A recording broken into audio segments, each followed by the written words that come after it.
Fired at 41? Pathetic. During the reunion, my cousins made fun of me. I merely grinned. The update would show that I was the genius behind the code. $4 billion. They thought I was done for, that losing my job meant losing my worth.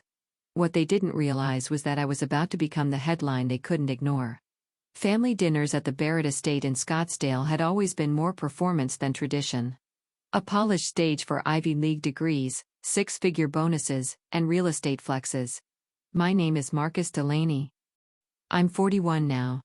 2 months ago, I was lead systems engineer at Viron Dynamics, one of the fastest-growing AI firms in the Southwest. Today, I was the family embarrassment. The cautionary tale everyone politely avoided while trading career wins over imported rose.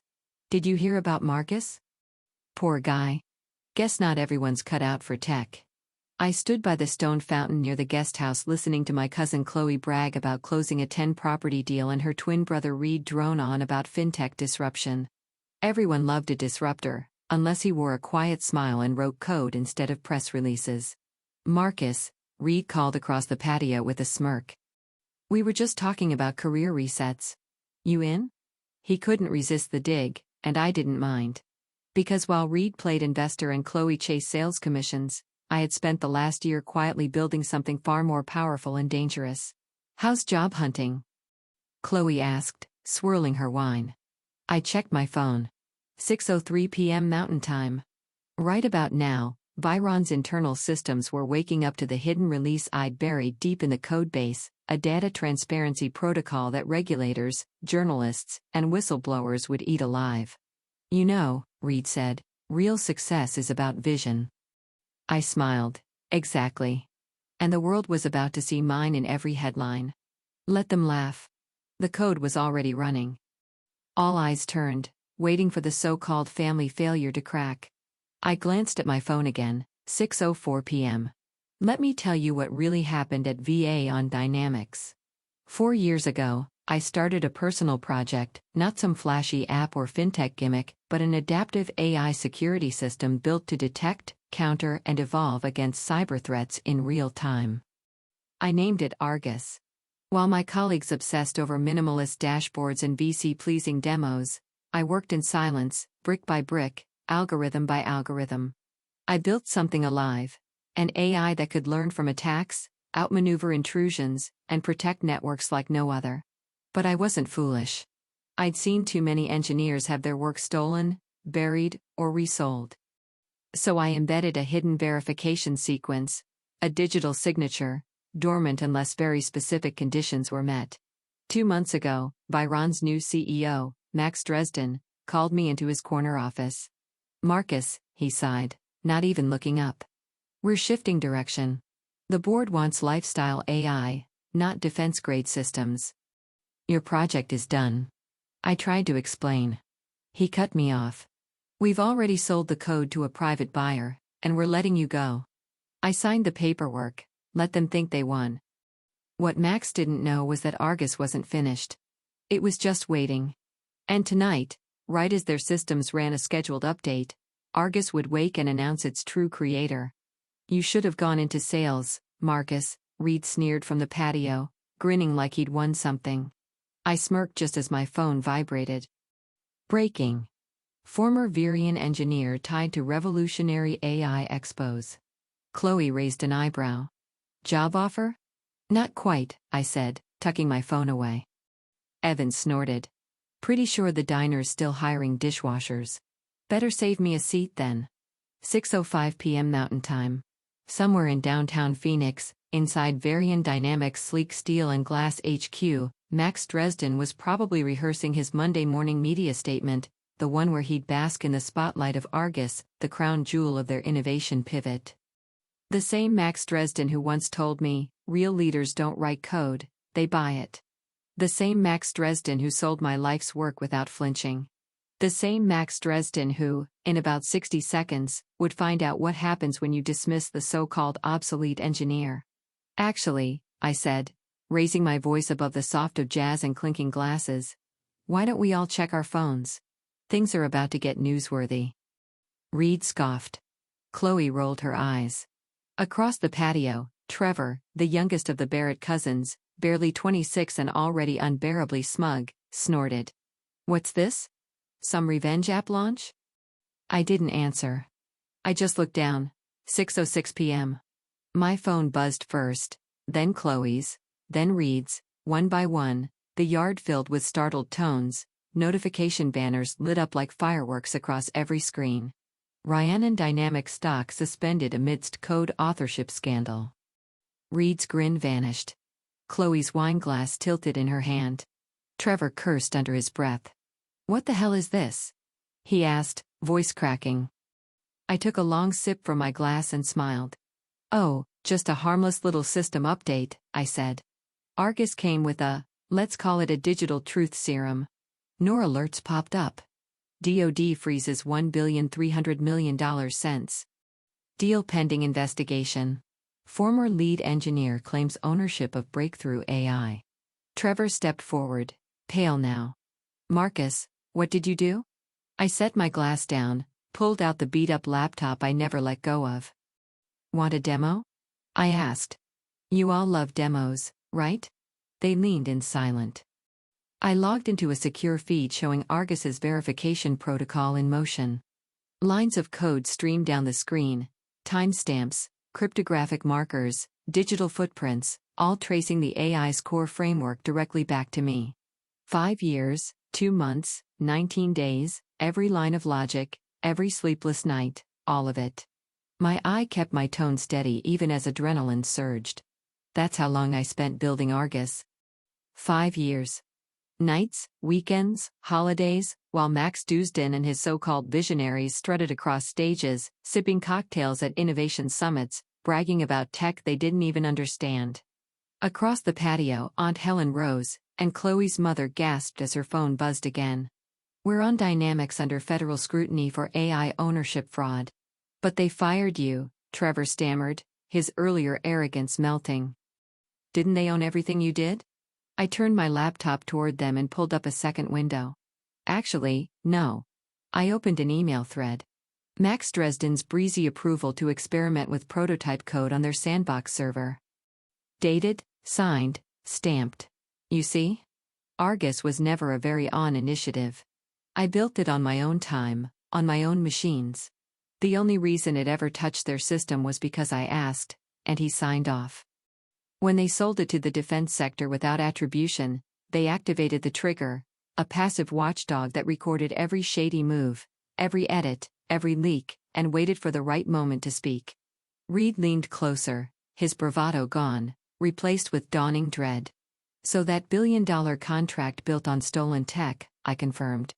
Max Dresden pitched a system he didn't build, didn't understand, and now I held up my phone. "Incoming call, Max Dresden." I declined. "But that's not even the best part," I said, tapping one last time. A window opened, a folder labeled Legal Documentation. Inside, 17 patent certificates, all officially filed under my name, each one covering the core mechanics of Argus. Chloe's real estate polish faded, but Jessica's legal brain snapped to life. "Wait. You mean Byron doesn't actually own any of it?" I nodded slowly. "Every algorithm, every self-healing firewall, every adaptive learning layer they pitched to the Department of Defense, it's all mine. And thanks to Max Dresden's arrogance and public lies, proving intellectual theft, a legal walk in the park." Trevor was still scrolling furiously. His mouth parted slightly. "Dude, their stock's gonna crash the second the markets open." "Probably," I said, taking another sip from my glass. "Turns out fraud's not a great business model." More phones buzzed. Across the patio, the sound of unraveling reputations was unmistakable.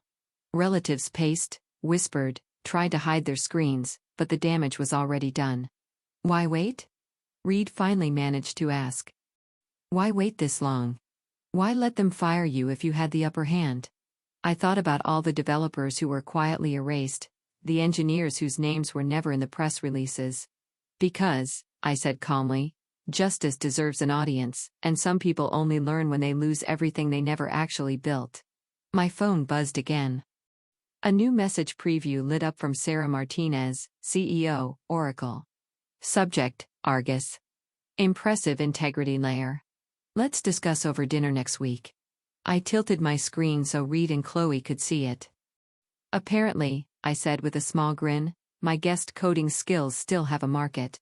The sun dipped lower behind my aunt's sculpted hedges, draping the backyard in gold and silence. And somewhere in downtown Phoenix, Max Dresden was likely staring into the wreckage of his empire, wondering how it all slipped away.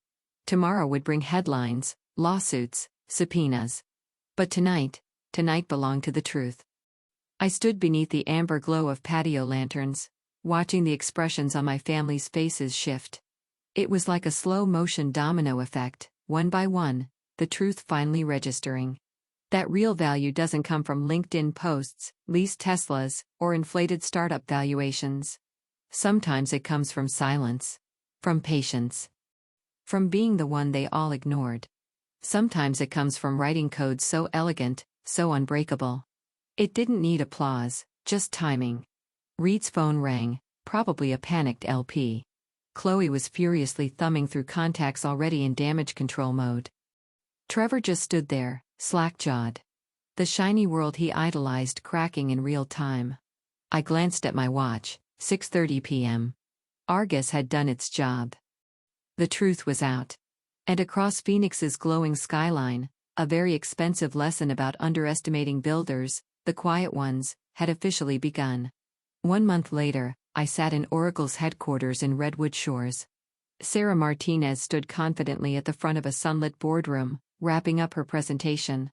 On the screen behind her, our Gus was live monitoring Oracle's global network, fending off real-time attacks with seamless efficiency. In just 4 weeks, Sarah said, Argus has neutralized over 3,200 threats, adapted to 19 new attack vectors, and reduced our response window by 87%. The room of skeptical execs was now leaning in, intrigued. You developed this entirely on your own? One board member asked. I nodded. Nights, weekends. My machines. My capital. Not a single line of code belongs to Varian. Varian only gave me access to test servers, I added, pulling up the signed approval. And that came with full IP protection on record. Respect followed, finally, on my terms. It was the same testing environment that had allowed me to fine-tune Argus's authentication core, the very system that exposed Max Drosnin's theft to the world. Well then, Sarah Martinez said, smiling across the Oracle boardroom, I think we're all in agreement. Shall we make it official? The board vote was unanimous. By that evening, the news would hit every major outlet. Oracle secures exclusive rights to Argus for $4.2 billion. And me? I'd be stepping in as Chief Technology Officer overseeing Argus's global rollout, the same platform they once dismissed as too niche. My phone had been buzzing non-stop since the scandal broke. Journalists wanted interviews. Cybersecurity panels wanted keynote speakers. Congressional committees were requesting testimony on tech ownership fraud. But the messages that mattered most came from other developers. Hundreds of them. Tales of erased names, stolen patents, 20-hour coding days ending in someone else's press release. Argus had grown into more than a platform. It had become a movement, a quiet rebellion against a system built on silencing builders. As I stepped out of Oracle's San Francisco campus, my phone rang. I paused. Familiar number. Hey, Reed, I answered. His voice was low, tight. Marcus, I need your help. After the Vireo-owned fallout, Reed's venture capital firm was under a microscope. Investors were pulling out. His portfolio companies were collapsing. Developers were quitting in protest. They're leaving, he said. My team, my funding, everything. I didn't get it. Didn't get what? The real innovation doesn't come from taking credit. It comes from actually building from respect. I thought of the engineers buried under NDAs, the ones who'd messaged me in the dark. I exhaled and gave a small nod to myself. Send me their names, I said. Oracle's scaling fast. We need developers who understand code and integrity. That evening, I drove past Varian Dynamics' once imposing campus. The lights were mostly out. The lobby sign had already been removed. Bankruptcy filings were underway. Investigations loomed. In the parking lot, a figure waved from under a street lamp. Leo Tran, a junior developer who had quietly stood by me during the chaos. "Mr. Delaney," he called, grinning. "Or should I say, Mr. CTO?" I chuckled. "Marcus is fine. And you?" I asked, genuinely curious. "Honestly?" Leo said, his smile wide. "Never better. After Argus exposed Dresden, a bunch of us started talking, organizing. We've been documenting everything, every stolen commit, every misattributed innovation." He pulled out his phone and showed me a sleek new site. Developers from across the industry were uploading their stories. Names, timelines, code snippets, all crowdsourced and time-stamped.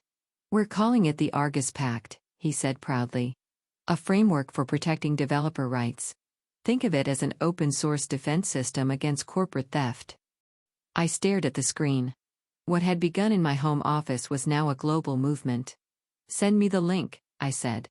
"Oracle's new ethics council might want to back this." My phone buzzed again, a new message from Jessica Barrett. After the Varian meltdown, Google had launched a sweeping review into code attribution across all divisions.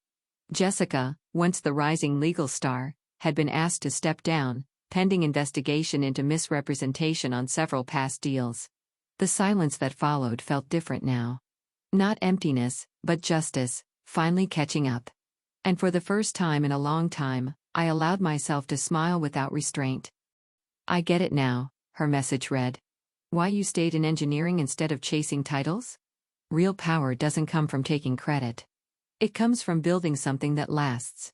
I leaned back in my chair, staring at the old laptop on my desk, the same battered machine where Argus first came alive.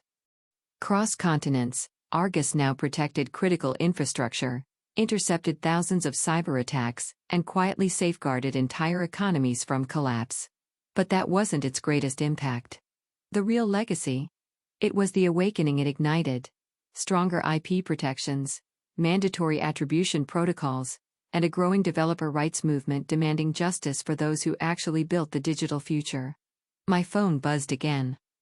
A message from Trevor, the same cousin who'd once cracked jokes about my career reset by the koi pond. "Signed up for coding boot camp starting next week," he wrote. "You think you'd mentor me? I want to learn how to build something real." I smiled. I'd walked the long road from overlooked programmer to industry transformer, and I knew exactly where he needed to begin. "Lesson 1, I replied. "Success isn't about who talks the loudest. It's about who puts in the work and protects what they create." Outside, the Phoenix skyline shimmered in the distance.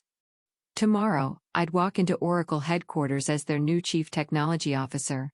Next week, I'd testify before Congress on digital ownership and innovation ethics. And tonight, I opened a new blank file, a fresh project, a new challenge. Because the real power in tech doesn't come from headlines, job titles, or billion-dollar deals.